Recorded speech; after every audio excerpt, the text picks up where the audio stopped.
In these morning talks, I'm mostly focusing on practical teachings that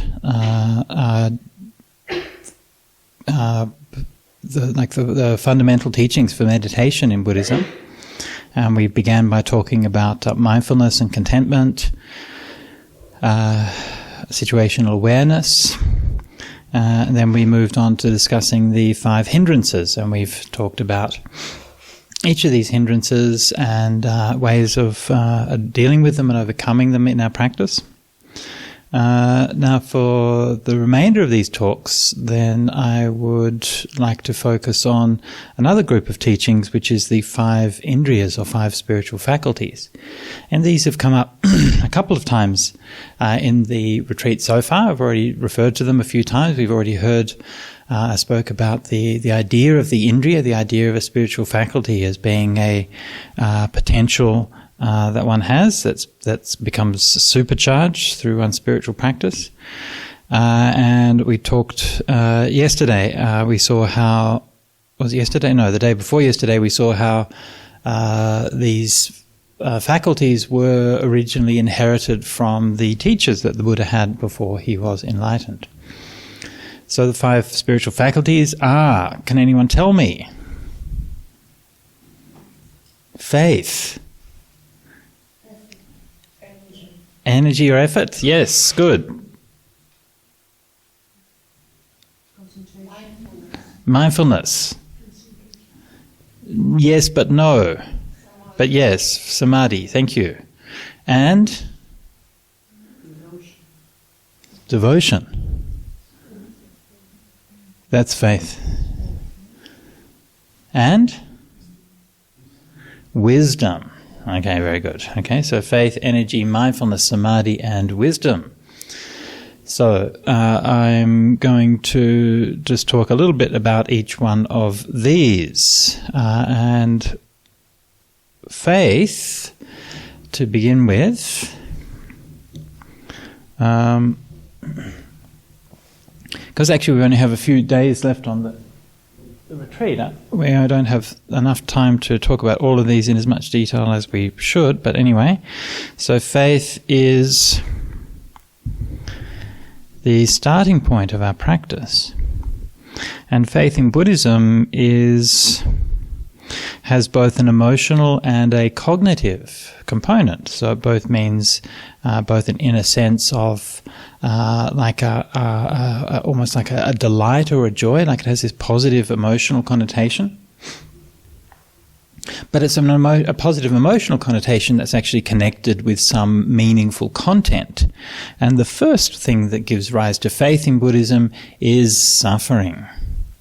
Because you suffer and it hurts and it's bad and you don't like it. And then the Buddha comes along and says, hey, you're suffering, right? And you go, yeah, that's me. I'm suffering. The Buddha's talking to me. Fantastic. Oh, maybe he's got something worthwhile listening to. So this is the arising of faith in Buddhism. When you realize that the Buddha is actually talking about something that's meaningful for your life.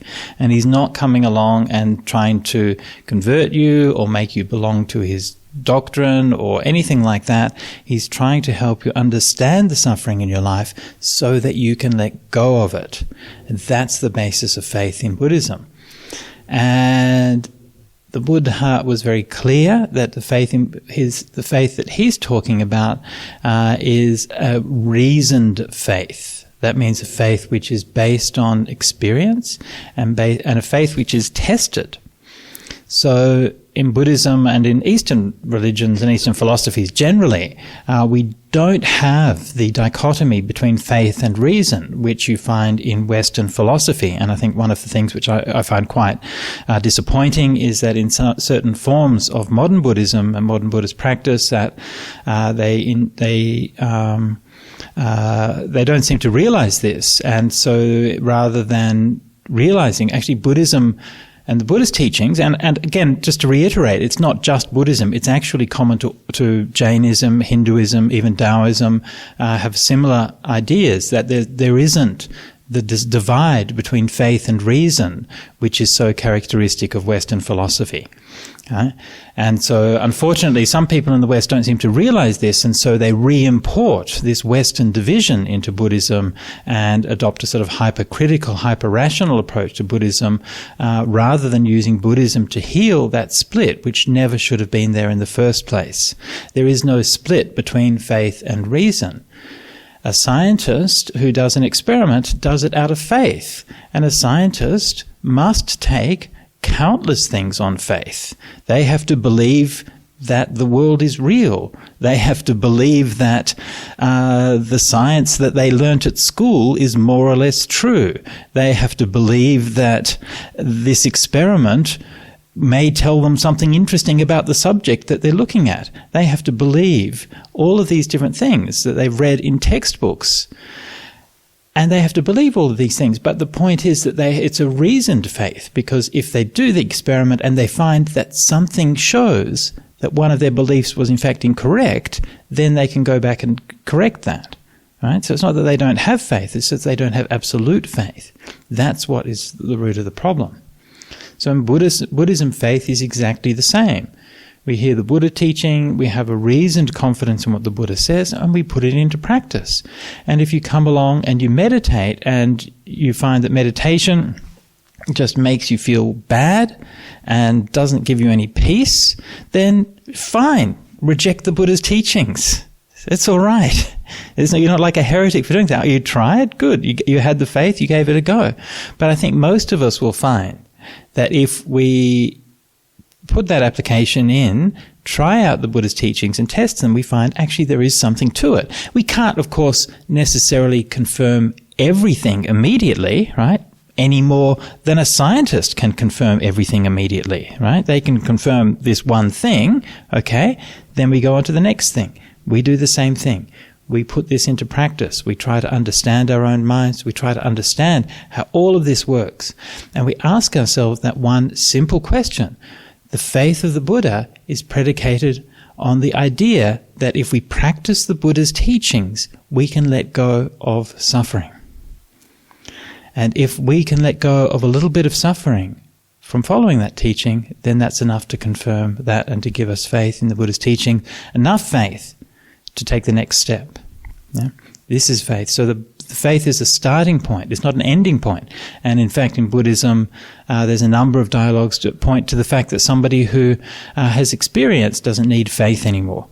For example, there's a lovely dialogue between Citta Gahapatiputta, a prominent householder in the time of the Buddha, and the leader of the Jains, Nigantanathaputta. And once Nigantanathaputta was said to Citta, he said, do you go by faith in the Buddha? Do you believe the Buddha? Do you have faith in him when he says that it's possible to reach a state of samadhi where the mind is very completely unified? And Citta says, no, I don't go by faith in the Buddha when he says that. And Nigantanathaputta says to his disciples, he says, see, even his own followers don't believe what the Buddha says. And Citta says, yes, I don't go by faith in the Buddha because I myself practice that kind of samadhi and attain it whenever I want. So I don't have any need to have any faith in the Buddha for that. And Nigantanathaputta was like, see how deceitful and untrustworthy these followers of the Buddha are?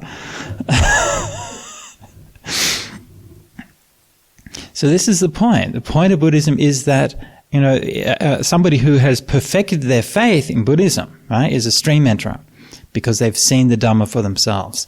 And a stream enterer is described as being someone who is aparapacaya, who is not dependent on another. So the purpose of Buddhism is not to make a bunch of sort of mindless acolytes who will just blindly follow the word of the leader, right? The purpose is so that you can find the truth for yourself, right? And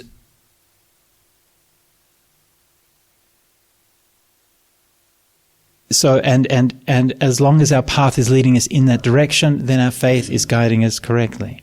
But it's always to be questioned, and it's always to be applied very carefully and very mindfully. So there is that emotional component to the faith, right? That kind of joy and that kind of confidence that comes with the mind and with the heart when you found something that you can believe in and that you can trust. But then we also apply that and we try to figure it out and to practice it. So this is the faith as according to Buddhism. Now the second quality in the 5 Indriyas is the quality of energy. And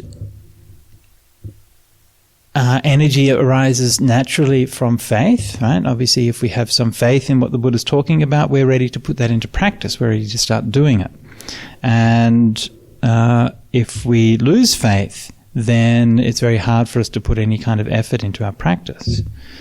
So we start making an effort. An effort in Buddhism is always defined as being the effort to let go of what is unwholesome and to develop what is wholesome.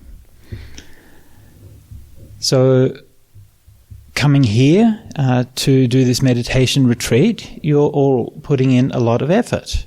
You've all made the effort to let go of all of your attachments, all of the things in your life, and you've made an effort to come here and to spend time devoted to meditation and keeping precepts and so on. This all is part of your right effort. So effort doesn't only mean like forcing yourself to stay awake long hours or something like that. Right? I mean, sometimes you do have to make yourself stay awake longer than you want to. Sometimes you do have to sort of struggle a bit in your practice. But it's important to notice that effort is not just those things. You're already making an effort just by being here, just by staying awake, just by being on the meditation cushion. That's your right effort. So that effort and that energy is what sustains us and what propels us forward, acting out of our faith. So the faith also has an understanding of the Buddha's teachings. We apply that, and then we start to see the results.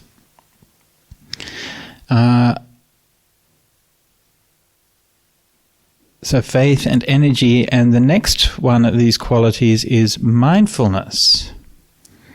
And mindfulness is, we've talked about mindfulness, a reasonable amount already in the retreat, so I won't spend too long on it here. But the basic quality of mindfulness is the basic, not the basic quality, the basic function of mindfulness is to retain something in mind, to keep in mind. So this is why it's connected with memory. So when you're meditating, if you're watching your breath, then keeping your breath in mind. This is what the mindfulness is. It's that in your mind which maintains a continuity of awareness. Okay? And so when you're practicing, you have the faith to practice, to apply the Buddha's teachings, you come, you meditate, you put an effort into doing that, and then you keep on doing that, and you keep on applying your mind consistently and persistently to that, and this is where the mindfulness comes in. So mindfulness has been discussed so much, and everyone's written long books about it, including me. I plead guilty to that. And one of the interesting things about mindfulness is, of course, these days it's very distinctively regarded as a Buddhist thing, but we saw in the Buddha's reference to Alarika Lama and Uddaka Ramaputta that he actually practiced mindfulness under them.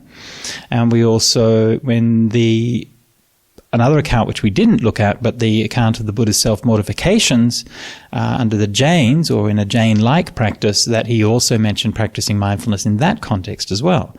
So it seems that the practice of mindfulness was quite widespread before the time of the Buddha. It's not a uniquely Buddhist thing. Again, that doesn't mean to say that the Buddhist practice of mindfulness is identical with those other practices, but it's just to say that it's sort of drawing that inspiration. And certainly the Buddha never really claimed that mindfulness was something that was distinctive and unique to his particular path. Now, in modern times, it is common to equate mindfulness, or the idea of mindfulness, with the idea of just being aware of whatever comes up, and it's common to equate that with what they call vipassana. Neither of these things are found in the suttas. Mindfulness is not, in the suttas, particularly closely associated with vipassana. On the contrary, mindfulness is much more closely associated with samadhi and with bringing the mind to a state of peace. An obvious example of that is breath meditation, which we call anapanasati, mindfulness of breathing. And that's the point, is that we watch our breath in order to get into samadhi. So the connection between mindfulness and vipassana is something that we find only mentioned in a few places. Of course, the Buddha's teaching is such that ultimately everything relates to everything else. So, of course, there is a connection between those things. But if you look in all of the great collections of suttas dealing with vipassana meditation, in the Khandha Samyutta, the Dhatu Samyutta, the Salayatana Samyutta, and so on, where there are hundreds and hundreds of suttas talking about vipassana, you don't find a single mention of mindfulness in all of those suttas.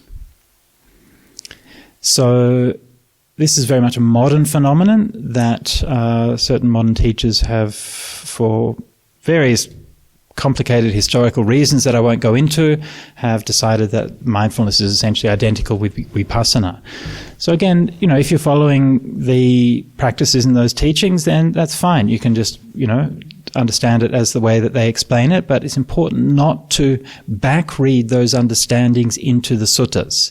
And as we pointed out in a number of cases, that there are words and terms and ideas that are common in later Theravada Buddhism that are not found in the suttas, and this is one of those ideas. So in the suttas, mindfulness is regarded as the samadhi nimitta. So the four satipatthanas, the four foundations or four kinds of mindfulness meditation are regarded as the samadhi nimitta. And I mentioned yesterday that the word nimitta does not mean a bright light that you see in meditation. Not in the suttas. The word nimitta means a quality or something that when you practice it or pay attention to it, then it gives rise to similar and related qualities. So in this context, we could call it a basis. So samadhi, mindfulness practice is the basis of samadhi. And again, this is just restating what we ordinarily understand in the context of breath meditation. We practice mindfulness of breathing in order to get into samadhi. That's what that phrase means. And this is a general statement about the practice of mindfulness. So the primary purpose, the main purpose of mindfulness practice is to lead to samadhi, to lead to peace of mind. How does it do that? Well, it does that because our minds are normally diverse and fractured. We're thinking about things all the time. Memories are coming here and there. Senses are going here and there. Our minds are full of defilements and hindrances and all of those things, which I'm sure you've all got very familiar with over the past several days. So when we are mindful of something, we keep our awareness with that thing. We maintain the continuity of thing. The more we do that, then the more the mind comes to a oneness. The more the mind is unified. And that is what the Buddha meant when he said, Ekayano ayang bhikkhave maggo, that the satipatthana, or the foundations of mindfulness, or the kinds of mindfulness meditation, are the path to convergence, the path to the place where all things come together as one. So when you're meditating, think about this. When you're meditating, if you're doing metta meditation, or you're doing breath meditation, or whatever other kind of meditation that you do, and your mind starts to think, right? You're sitting here meditating, your mind starts to think. That's telling you something profound about what's happening in your meditation. It means that you already have a vantage point from which you can see that the mind is thinking. Normally our mind is just thinking and we don't even notice it. We're just swept up in it. We've fallen into the stream and we're swept away by it. When you have something to be mindful of, then you can start to see it. And for the first time, you're realizing that your mind is so chaotic, that your mind is so out of control. And you see this again and again and again. And the fact that you see it is good. That's an essential part of the path. And if we keep going, gradually, you'll learn to let go of that. And I'm sure this has happened to many, if not most of the people on the retreat so far, that at one point or another, you realize, oh, my mind is peaceful.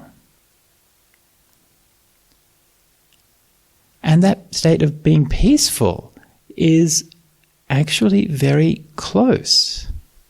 Peace is not something so very far away. Peace just happens when you let go.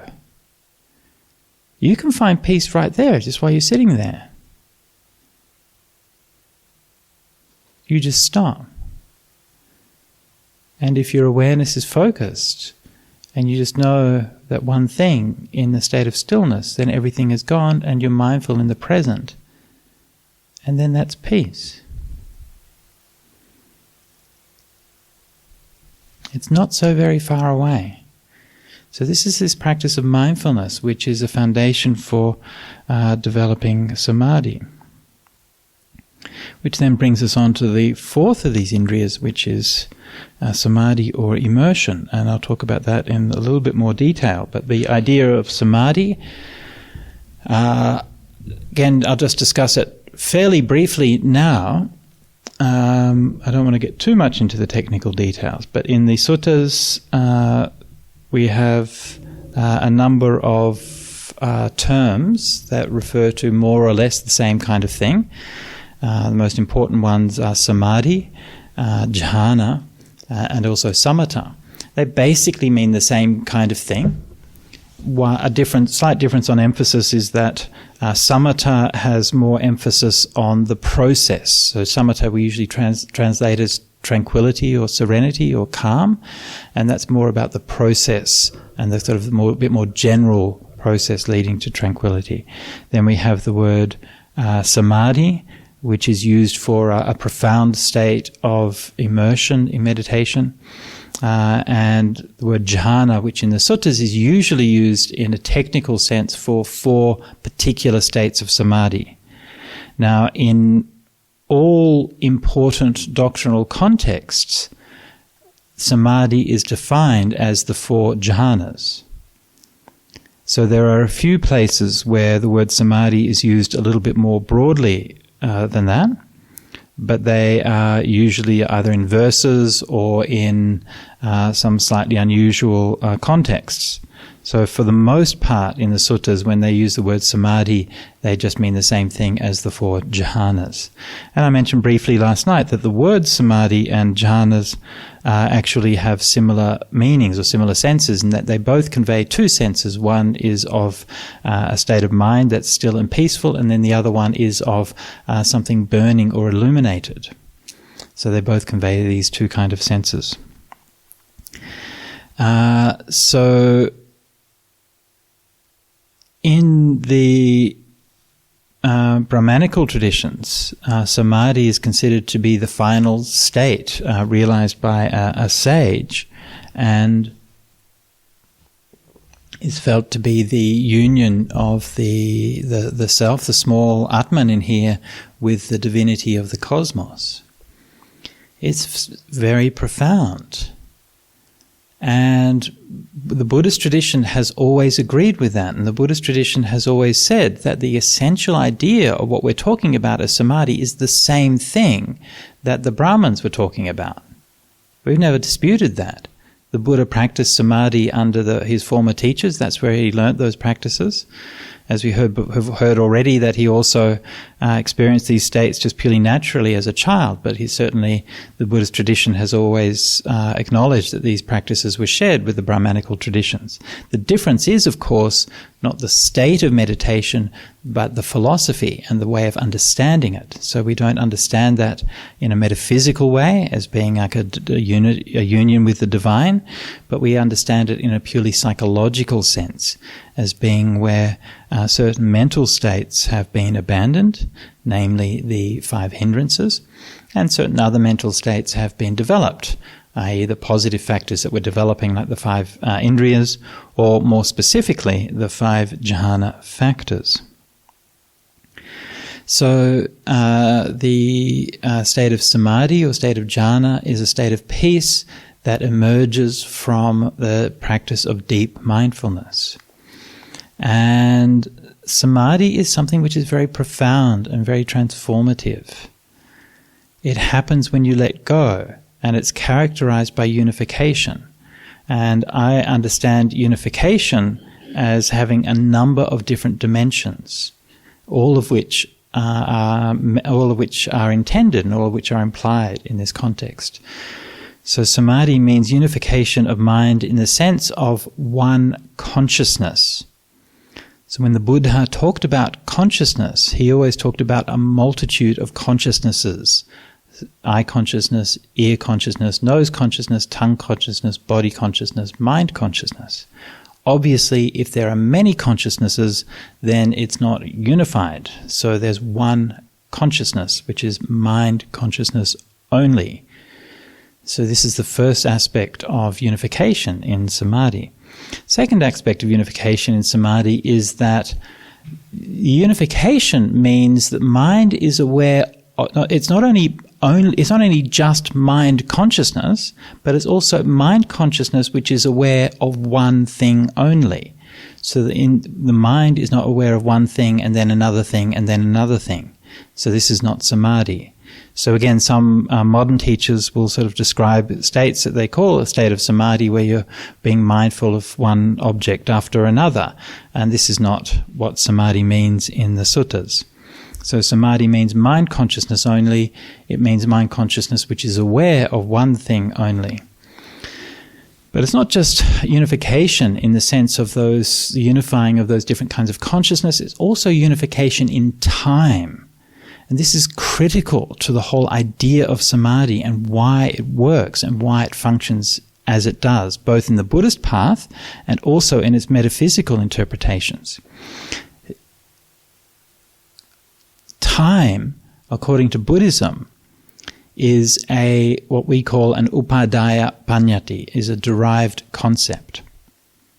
So time is not something which is an absolute or a given in the universe. It's a concept which is originated in the minds of beings that reflect on it. What is it originated from? Well, time, the concept of time is originated from change. So things change, and we therefore we think of that as time. But what is change? Well, change actually is changes in consciousness. Right? So again, just think about it in a very simple way. If I'm watching a clock and I see the second hands ticking on the clock, that's how I know that time has changed, because I am aware, I am conscious of the movement of the hands on the clock. Right? So time is a derived concept which is inferred from changes in consciousness. However, that's also not a complete definition, because the changes of this, if you look at a clock, if you look at the second hand changing on a clock, you can't actually see that change, because your eyes are in the present. All you can see is that the second hand is at this point. Then you can see that the second hand is at this point. And then you can see that the second hand is at this point. But your eyes can't see that the second hand is changing. Change requires you to remember that the second hand used to be at that point. So the concept of change requires a mental processing of that information, and that's what memory does. Right? So we have memory which understands it used to be here, then it's here, then it's there, then it's there. Right? So time, according to Buddhism, is a derived concept which is inferred from our memory of changes in consciousness.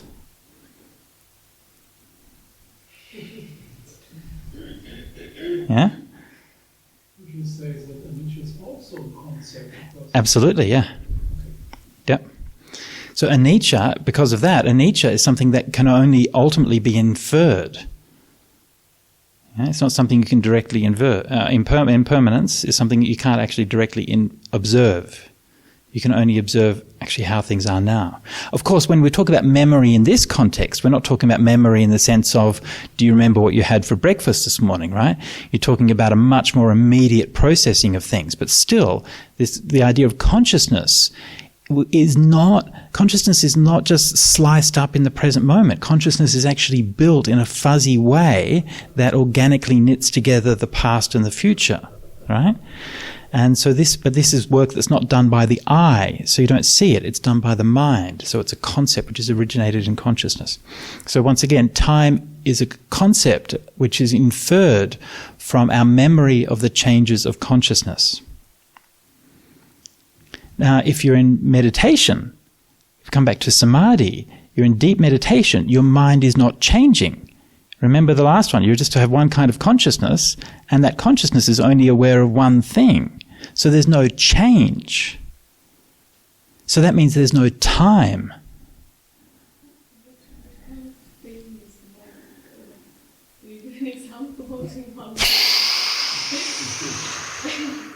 Light. Yeah, light, bliss, oneness. Yeah. No, not by that point, yeah. Although it's not the breath, because all of those things are part of the breath, right? So when you're meditating, you don't experience it as saying, now I'm aware of the breath, and now I'm aware of this other thing, because that's two things. Yeah? So the point is that inside the breath is not just a physical thing, but the breath also is something which is a concept, because there's a direct physical impression that we get from the breath, but there's also our mind's idea of what the breath contains. So when you go into meditation, actually what we call the nimitta, or the light in breath, is originated from perception. And it's actually inside that concept of the breath all along. So it's not like you stop paying attention to the breath and start paying attention to a light. It's that the breath reveals the fact that it had light in it all along. That's how it's experienced in meditation. Yeah.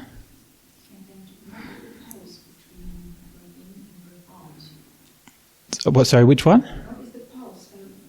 Between the breathe in and breathe out? What is the pulse? The pause. Oh, the pause. Sorry, what about that? What does this mean? What does that mean?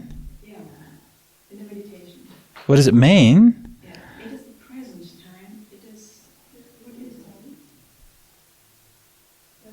Because the time is the concept. Yeah, at this point, the point that we're talking about, you don't see that at all. So you don't see anything like the in-breath and the out-breath and all of these kinds of things. And the pauses between them. Like earlier in the meditation you do, but like again, you're penetrating through to something which is like a hidden dimension. It's the same thing. It's the same thing, but it's inside the breath. Yeah. Yeah. I feel like it must be more to the feeling of time, or inferring time from the number of changes in consciousness. I'm not sure, I'm not so deep in it, but I know that there are drugs that you take them, then they make your time awareness, they prolong it like extremely. Right. You feel 3 hours have passed, but in reality it's 5 minutes. Right. So, They're changing your consciousness. but how do you explain that to work? If it's like if they don't increase your intensity. Well, I'm not sure why that's a problem. You take the drugs, they change your brain, it changes your consciousness, and that changes your perception of time. That's exactly what I mean by that. Yeah, but it's not dependent on the number of changes that happen. So I mean, I didn't say it's the number of changes, I just said it's dependent on the change of consciousness.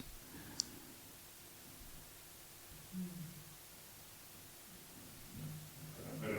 I was maybe I didn't think it through. Okay, well, leave it now. Let it sit for a little while, and then we can talk about it later if you want to. Huh?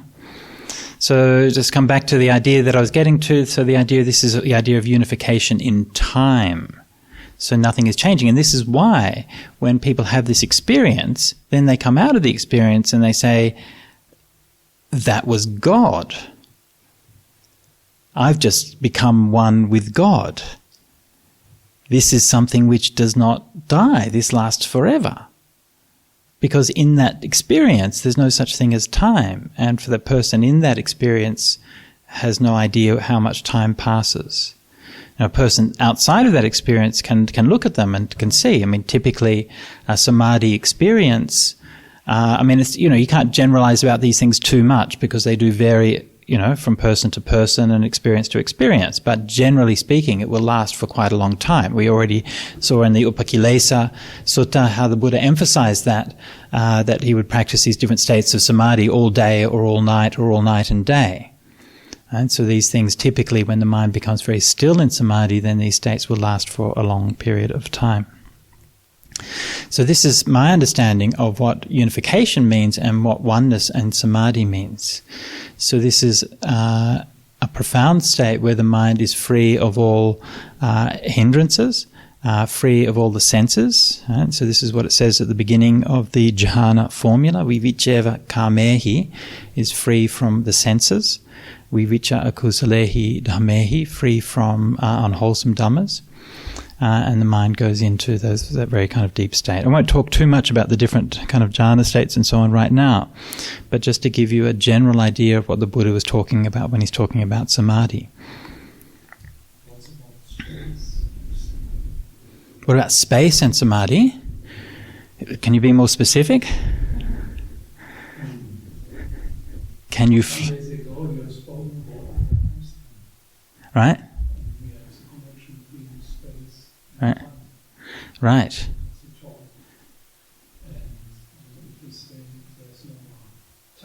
Right. Right. Yeah, and then you see that especially in the arupas, where you have this kind of idea of infinite space and so on. So yeah, definitely is connected, and the idea there, I think it certainly does. Yeah, good question. The idea of both space and time being relative is, I believe, first found in the Buddhist suttas. Right? So it obviously doesn't talk about relatively in exactly the same way that Einstein does, but it does have that idea. Right? We have passages where time, the passage of time is relative. It'll move at different speeds for different people. And the idea of space being relative as well is also something that we find there. So, for example, you have like Rohitasa, the deva who's trying to go across all of space and can't reach the end of it. And the Buddha says, yeah, well, that's a kind of a stupid way to go across space, but instead you understand what's happening inside your own mind and body. So yeah, look, I don't know if I can sort of spell it out in too much more detail than that, but there's certainly inside a state of samadhi, then there's that state of, there's like a feeling of like the dropping of boundaries and divisions. Yeah. And the last thing, the Buddhists who are saying that unification is the overcoming of subject and object. Right. It's the wider philosophy, it's not Buddhism. Right.